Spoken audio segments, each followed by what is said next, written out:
So today's video is the best knives that you can buy under $100. Now all these are going to be above $50 because I just did the best knives under $50. However, I did make one huge mistake in the previous video of the best knives under $50. I forgot to add the Miguron Moyarl, which is absolutely a knife that belongs on the list. I don't know how I missed it. It just, forgive me, but the Miguron Moyarl absolutely goes on the list of the best knives that you can buy under 50 bucks. It's like 47 bucks, and it comes with a titanium mill pocket clip, 14C 28M blade steel, steel liner lock, G10 scales. Awesome, awesome knife. Phenomenal action, great fit and finish, great everything. Now, let's get into the knives that are between $50 and $100. Starting it off, we have the Vastied Nightshade. Now, this knife comes in so many different versions, but I absolutely love it because of how useful it is. Now, like I said, there's tons of different options with this one. This one's 154 cm in green micarta scales. Deep carry clip, not reversible, but it is inset with flat screws. Phenomenal access to the lock bar. Mega smooth. And then this one's the flipperless one. There is a flipper one. There's also a thumb stud one. There's even a crossbar lock one. I'm hoping they make an XL size one. Anyways, the reason why I think this is one of the best knives you can buy is because of the usefulness. This blade shape mixed with these ergonomics just make it so natural for cutting. So this is after the Schillen cutter, which was a common Chinese knife that was used for a variety of reasons. And you can see why, you know, the blade shape just makes it so useful. Next, the CJRB Predator. You guys knew this was going to be on the list. One of my favorite work knives right now. They're like 65 bucks, 65 bucks. So it's not even close to $100. But this one has 14C 28N, green micarta scales, deep carry clip that is reversible and inset. And then this has one of the most strongest crossbar locks I have felt. The Omega springs they use in these are very strong. They do break in, so when you first get them, you're probably going to be a little shocked how strong they are. But in my opinion, that's the beauty of it. It allows it to have a phenomenal detent, so you actually have resistance on a crossbar lock. So the best sharpening tool and plunge grind you could ever ask for on a knife. This is exactly how the Sebenza is. But beautiful drop point blade, extremely ergonomic, extremely useful, super strong locking system, just a phenomenal knife. Next, the Savivi Sukoki. The Savivi Sukoki is, I actually labeled it the best knife earlier in the year. I believe it did come out at the end of last year, or maybe it was the beginning of this year, but regardless, 14C 28M blade steel, spear point blade. It is a Ray Laconico design, and you know, you can see it. Deep carry clip that's inset with flat screws and reversible. Great access to the lock bar, very smooth on the drop, thumb stud deployment, and this is probably the best micarta. I know I got something on there, right? Don't pay attention to that. I don't know what that is, glue or something.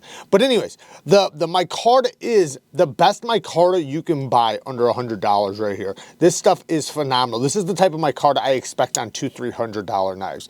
But yeah, the action, the ergonomics are hand melting. You can use this in any direction. And that is something I really pay attention to when deciding if a knife is worthy, is how useful is it? Is it good as a tool? Is it a great functioning tool? And is it good in multiple situations? Because remember, this knife, or this video isn't about hardest to use knives or the most robust knives or anything like that. This is the best EDC knives. So best EDC means it has to be versatile. It has to be able to work in most situations. Next is the Kaiser Carnivore V. I had to put it on the list. It's right there at right about the $100 mark, like 90 bucks, something like that. And it has titanium, a titanium lock bar side, I guess you could say, because of the liner lock. Deep carry clip that is reversible. Phenomenal action on the thumb studs or flipper tab. Very smooth on the drop. Great access to the lock bar. 154 cm blade steel, and then it has, I think this will still work as a glass breaker, but really what it is it allows the lock bar to be hugged by the blade. So it's supposed to make it stronger. It does feel like it makes it stronger. I'm not sure if it actually does. We'll have to test that out, but regardless, the knife is phenomenal. What a great user right here. The Kaiser Carnivore V. Okay, next, the Kaiser Sheepdog. Now this is the new version with the aluminum scales, solid aluminum scales. Well, no, they're not solid. Sorry, they do have steel liners. I take that back. They feel like solid aluminum though because the liners are inset. But either way, deep carry clip that is reversible, inset with flat screws. Love to see that. And then it has their clutch lock. So if you don't know about the clutch lock, Kaiser has perfected the crossbar lock. It makes it to where you can adjust it so you can have different strength levels, and basically it'll change the detent strength. It comes perfect right out of the box. But you know, if you want it a little lighter or a little stronger, you know, you can change the Omega springs to stronger ones or just adjust it. It does have the whole deployment for the reverse flick, or you can use the fuller. And then it has the thumb studs as well. 154 cm, very ergonomic, very slicey. This thing is a cardboard destroyer. It's not gonna be a knife that's very useful in the reverse cut. You can do it, but the pinch grips, utility cuts, and slicing, boy, oh boy, is this one really, really good. And the Sheepdog's been out for a while, you know, and I really do like the Sheepdog. The Sheepdog's been very popular. And I think it's awesome that they did this with it because it does change it quite a bit. Next is, I do want to insert this little clip in because I would love to put the Kershaw Leak, the Kershaw Dividend, and knives like that on this list. The reason why I don't, even though I love them so much and they're USA made and I really, really want to, the reason why I don't is because they're assisted. In 2023, I don't think we need, I mean, look at the action we get from some of the knives we have. The action that we expect from the companies nowadays. An assisted action is a slap in the face. It's almost a disgrace. And I don't mean that, you know, in the worst kind of way. I just mean that it's so easy for companies to perfect a detent today in 2023. Why do they need an assist? Like the action from the detents I have are faster than assisted knives, you know, or at least right there with it. So what's the point unless if you're trying to cut corners, which an assist absolutely does. Let's be clear. An assist spring makes it to where they don't have to tune the detent really strong. They don't have to have super smooth pivot, you know. There's just so many things that they get to cut corners on. They don't have to tune a detent. So to me, I'd rather just, you know, recommend non-assisted knives, but I do love those knives, so I figured I'd say it.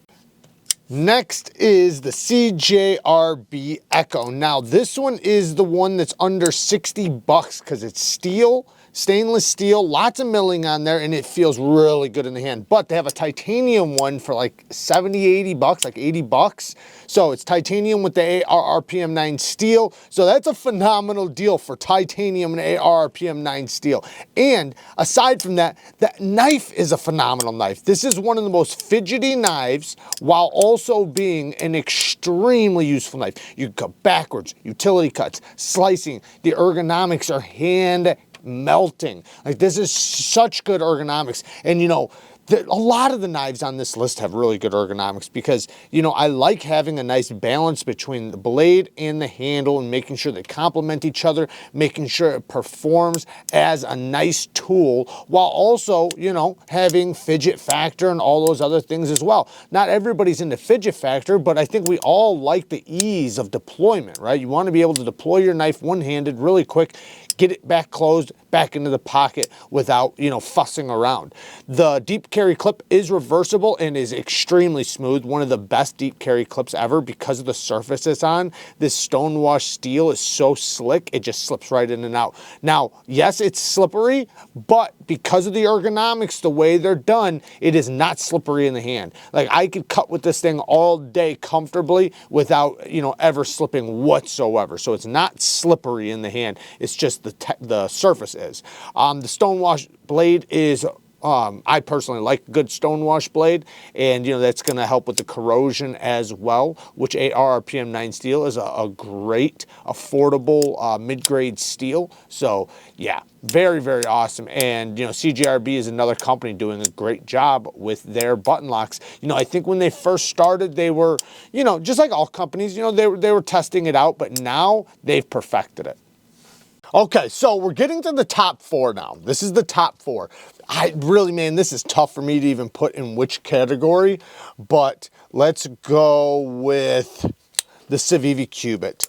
This has been my most carried knife this year, at least in the past few months, or since it came out, couple months. How long's it been out? Not that long, but since it came out, I can't stop carrying it. I've been doing a lot of exercising and a lot of working out. So I wear a lot of jogging shorts and jogging pants, and even though I'm not scared to carry a heavy knife or anything, heck, yesterday I was carrying a full titanium Yojimbo, but having the aluminum scales, this is only 2.5 ounces. 2.5 ounces, very fidgety, phenomenal action, 100% locked up like a vault. Beautiful, absolutely gorgeous leaf-shaped or spear point-ish drop point blade, whatever you want to call it. It is very useful and extremely slicey. This is the sliciest knife of the bunch, 100%, without a doubt. Hands down, this is the sliciest. Very thin behind the edge, very thin blade stock. This thing is like a large Spyderco Chaparral. The ergonomics are amazing. It's going to work in any grip you want to use it in. It's a button lock, so it's fidgety. Deep carry clip that is reversible, inset with flat screws, T8 hardware all the way around, and the scales are solid aluminum. Solid aluminum.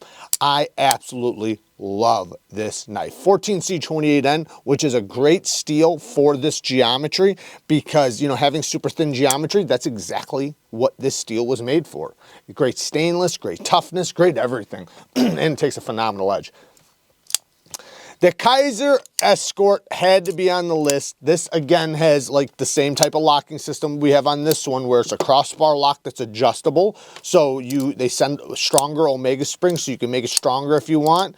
My goodness, is it good. My goodness, this thing has it's probably the best action on a crossbar lock you could get. I mean, this thing, it's so good. The detent is perfect. Drop point blade, now it is a big belly drop point blade. I usually prefer more of a lower tip drop point blade so that I can do better utility cuts, but it's still, man, the ergonomics are so good on this. This is probably the most comfortable knife on the list. If not, it's right there. The SOKOKE is another one that's really good. They're all really good, but this thing, man, it allows you to just really, you almost feel like you're holding a fixed blade.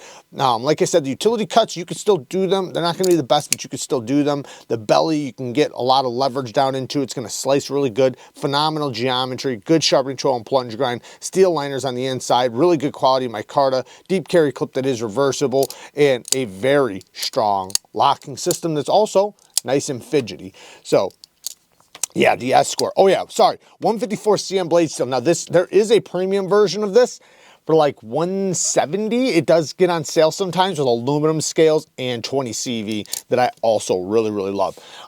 Yeah, it's like, and I hate to say it like this, but this knife is a bug out killer. It absolutely is. And then if you add the drop bear in this, which the drop bear is like a couple dollars more than $100, I think they might even have one for like 95 bucks for the micarta one, so you could throw that in here too, right alongside this thing. And that's where I kind of categorize them. I put them right next to each other, the drop bear and the Escort. I do like the drop bear's blade shape better.